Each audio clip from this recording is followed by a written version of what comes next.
ಇಂಧನ ಸಚಿವ K J George ನೋಡ್ಲೇಬೇಕಾದ story ಇದು. ಡಾಬಾಗಳನ್ನೇ ಕಚೇರಿ ಮಾಡಿಕೊಂಡ ಬೆಸ್ಕಾಂ ಅಧಿಕಾರಿಗಳು. ಇಂಧನ ಸಚಿವ ಕೆಜೆ ಜಾರ್ಜ್ ಅವರು ನೋಡ್ಲೇಬೇಕಾದಂತಹ ಸುದ್ದಿ ಇದು.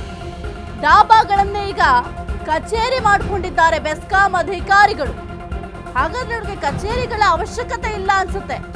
ಕೆಲಸದ ವೇಳೆ ಡಾಬಾದಲ್ಲಿ ಬೆಸ್ಕಾಂ ಸಿಬ್ಬಂದಿ ಎಣ್ಣೆ ಪಾರ್ಟಿ ಮಾಡ್ತಾ ಅಧಿಕಾರಿಗಳಿಂದ ಕಡತ ಪರಿಶೀಲನೆ. ಗುಡಿಬಂಡೆ ಬೆಸ್ಕಾಂ ಅಧಿಕಾರಿಗಳ ಮಸ್ತ್ ಪಾರ್ಟಿ. ಚಿಕ್ಕಬಳ್ಳಾಪುರ ಜಿಲ್ಲೆಯ ಗುಡಿಬಂಡೆ ಬೆಸ್ಕಾಂ ಕಚೇರಿ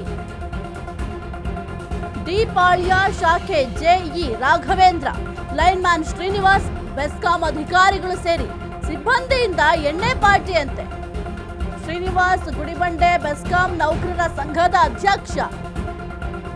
ಬೆಸ್ಕಾಂ ಸಿಬ್ಬಂದಿ ಮೇಲೆ ಕ್ರಮ ಕೈಗೊಳ್ಳುವಂತೆ ಜನರ ಒತ್ತಾಯ. ಹಂಗ ನೀವು ಪಾರ್ಟಿ ಮಾಡಬೇಕು ಅಂತಂದ್ರೆ ರಜಾ ಹಾಕಿ ಪಾರ್ಟಿ ಮಾಡಿ. ಕೆಲಸದ ಸಂದರ್ಭದಲ್ಲಿ ಈ ರೀತಿಯಾಗಿ ಪಾರ್ಟಿ ಮಾಡಿದ್ರೆ ಸಮಾಜಕ್ಕೆ ಯಾವ ಸಂದೇಶವನ್ನ ಕೊಡ್ತಾ ಇದ್ದೀರಾ? ಇಂಧನ ಸಚಿವ ಕೆಜೆ ಜಾರ್ಜ್ ನೋಡ್ಲೇಬೇಕಾದ ಸ್ಟೋರಿ ಇದು. ಇದಕ್ಕೆ ನೀವೇ ಉತ್ತರ ಕೊಡಬೇಕು. ನಿಮ್ಮ ಇಲಾಖೆಗೆ ಸಂಬಂಧಪಟ್ಟಂತ ಅಧಿಕಾರಿಗಳು ಎಷ್ಟು ಕೇರ್ಲೆಸ್ ಆಗಿದ್ದಾರೆ ಅಂತ. ಗುಡಿಬಂಡೆ ಬೆಸ್ಕಾಂ ಅಧಿಕಾರಿಗಳು ಮಸ್ತ್ ಪಾರ್ಟಿ ಮಾಡ್ಕೊಂಡಿದ್ದಾರೆ. ಚಿಕ್ಕಬಳ್ಳಾಪುರ ಜಿಲ್ಲೆಯ ಗುಡಿಬಂಡೆ ಬೆಸ್ಕಾಂ ಕಚೇರಿ ದೀಪಾಳ್ಯ ಶಾಖೆ ಜೆಇ ರಾಘವೇಂದ್ರ ಮತ್ತೆ ಶ್ರೀನಿವಾಸ್ ಇಬ್ರು ಕೂಡ ಮಸ್ತ್ ಪಾರ್ಟಿಯನ್ನ ಮಾಡಿದ್ದಾರೆ. ನೀವು ಗಮನಿಸ್ತಾ ಇದ್ದೀರಾ ಯಾವ ರೀತಿ ಪಾರ್ಟಿ ಮಾಡ್ತಾ ಇದ್ದಾರೆ ಅಂತ. ಅದರ ಜೊತೆಗೆ ಕಡತಗಳನ್ನು ಕೂಡ ಇಟ್ಕೊಂಡು ಅದನ್ನು ಕೂಡ ಪರಿಶೀಲನೆ ಮಾಡುವ ಕೆಲಸ ಮಾಡ್ತಾ ಇದ್ದಾರೆ. ಅಂಥದ್ರಲ್ಲಿ ಇವ್ರಿಗೆಲ್ಲ ಯಾಕೆ ಬೇಕು ಕಚೇರಿಗಳು? ಅಷ್ಟು ಕೋಟ್ಯಾಂತರ ರೂಪಾಯಿ ಇನ್ವೆಸ್ಟ್ ಮಾಡಿ ಕಚೇರಿಗಳನ್ನ ನಿರ್ಮಾಣ ಮಾಡ್ತಿರಲ್ಲ. ಇಂಥ ಅಧಿಕಾರಿಗಳಿಗೋಸ್ಕರ ನೀವು ಕಚೇರಿಗಳನ್ನ ನಿರ್ಮಾಣ ಮಾಡೋದಾ?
ರಾಮು, ಸದ್ಯಕ್ಕೆ ಕೆಲಸದ ಸಂದರ್ಭದಲ್ಲಿ ಈ ರೀತಿಯಾಗಿ ಬೆಸ್ಕಾಂ ಅಧಿಕಾರಿಗಳು ಪಾರ್ಟಿ ಮಾಡ್ತಾರೆ ಅಂತಂದ್ರೆ ಮೇಲಧಿಕಾರಿಗಳು ಕಣ್ಮುಚ್ಕೊಂಡು ಕೂತಿದ್ದಾರೆ. ಇಂಥವ್ರಿಗೆ ಕಚೇರಿಗಳ ಅವಶ್ಯಕತೆಯೇ ಇರೋದಿಲ್ಲ.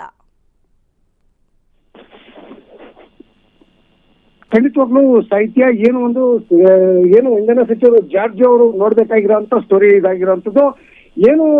ಒಂದು ಎಣ್ಣೆ ಪಾರ್ಟಿ ಮಾಡುವಂತ ಸಂದರ್ಭದಲ್ಲಿ ಕಡತಗಳ ವಿಲೇವಾರಿ ಮಾಡುವಂಥದ್ದು, ಮತ್ತೆ ಅದಕ್ಕೆ ಇಲಾಖೆಗೆ ಸಂಬಂಧಪಟ್ಟ ಫೈಲ್ಸ್ ತಗೊಂಡೋಗಿ ಬಾರ್ನಲ್ಲಿ ಕುತ್ಕೊಂಡು ಒಂದು ವ್ಯವಹಾರ ಮಾಡುವಂತ ನಿಟ್ಟಿನಲ್ಲಿ ಬೆಸ್ಕಾಂ ಅಧಿಕಾರಿಗಳು ಒಂದು ಘಟನೆಗೆ ಸಾಕ್ಷಿ ಆಗ್ತಾರೆ. ಗುಡಿಬಂಡ ಬೆಸ್ಕಾಂ ಅಧಿಕಾರಿಗಳ ಮೋಜು ಮಸ್ತಿ ಎಣ್ಣೆ ಪಾರ್ಟಿ ವಿಡಿಯೋ ಇದಾಗಿರುವಂತದ್ದು. ಡಿಪಾಳ್ಯದ ಶಾಖೆಯಲ್ಲಿ ಜೆಇ ರಾಘವೇಂದ್ರ, ಲೈನ್ಮನ್ ಶ್ರೀನಿವಾಸ್ ಸೇರಿದಂತೆ ಹಲವು ಸಿಬ್ಬಂದಿ ಕೂಡ ಡಾಬಾದಲ್ಲಿ ಎಣ್ಣೆ ಪಾರ್ಟಿ ಮಾಡುವಂಥದ್ದು. ಬೆಸ್ಕಾಂ ನೌಕರರ ಸಂಘದ ಗುಡಿಬಂಡೆ ತಾಲೂಕಾಧ್ಯಕ್ಷ ಶ್ರೀನಿವಾಸ್ ಅವರಿಂದ ಡಾಬಾದಲ್ಲಿ ಎಣ್ಣೆ ಪಾರ್ಟಿ ಮಾಡಿರುವಂತ ವಿಡಿಯೋ ಈಗ ಸಾಮಾಜಿಕ ಜಾಲತಾಣದಲ್ಲಿ ವೈರಲ್ ಆಗಿರುವಂತದ್ದು.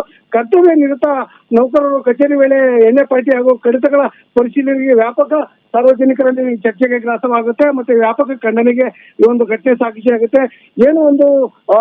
ದೊಡ್ಡ ಮಟ್ಟದಲ್ಲಿ ರಾಜ್ಯ ಹಾಗೂ ಹೊರ ರಾಜ್ಯಗಳಲ್ಲಿ ಬೆಸ್ಕಾಂ ಅಧಿಕಾರಿಗಳ ಈ ಒಂದು ನಡೆಗೆ ವ್ಯಾಪಕ ಖಂಡನೆ ವ್ಯಕ್ತ ಆಗುತ್ತೆ. ದೊಡ್ಡ ಮಟ್ಟದಲ್ಲಿ ಇಂಧನ ಇಲಾಖೆಯಲ್ಲಿ ಈ ಮಟ್ಟಕ್ಕೆ ಬ್ರಹ್ಮಾಂಡ ಭ್ರಷ್ಟಾಚಾರ ಮತ್ತೆ ಬ್ರಹ್ಮಾಂಡ ಮೋಜು ಮಸ್ತಿಗೆ ಈ ಒಂದು ಘಟನೆ ಸಾಕ್ಷಿ ಆಗುತ್ತೆ. ಒಟ್ಟಾರೆಯಾಗಿ ಈ ಒಂದು ಬೆಸ್ಕಾಂ ಅಧಿಕಾರಿಗಳ ನಡೆಗೆ ಸಾರ್ವಜನಿಕರಲ್ಲಿ ಹಾಗೂ ನೆಟ್ಟಿಗರಲ್ಲಿ ಆಕ್ರೋಶಕ್ಕೆ ಗುರಿಯಾಗಿದೆ ಅಂತಾನೆ ಹೇಳ್ಬೋದು ಸಾಹಿತ್ಯ. ನೀವು ಕೂಡ ಗಮನಿಸ್ತಾ ಇದ್ದಾರೆ ಯಾವ ರೀತಿ ಮೋಜು ಮಸ್ತಿ ಮಾಡ್ತಾ ಇದ್ದಾರೆ ಅಂತ. ಒಂದು ವೇಳೆ ಆ ಒಂದು ಕಡತದ ಮೇಲೆ ಅಲ್ಲಿದ್ದಂತಹ ನೀರೇನಾದ್ರೂ ಚೆಲ್ಲಿದ್ರೆ ಕಡತಗಳಿಗೆ ಏನಾಗಬೇಕು? ಅಟ್ಲೀಸ್ಟ್ ಆ ಮಿನಿಮಮ್ ಸೆನ್ಸು ಇಲ್ಲ ಅನ್ಸುತ್ತೆ ಅಲ್ಲಿರುವಂತಹ ಅಧಿಕಾರಿಗಳಿಗೆ.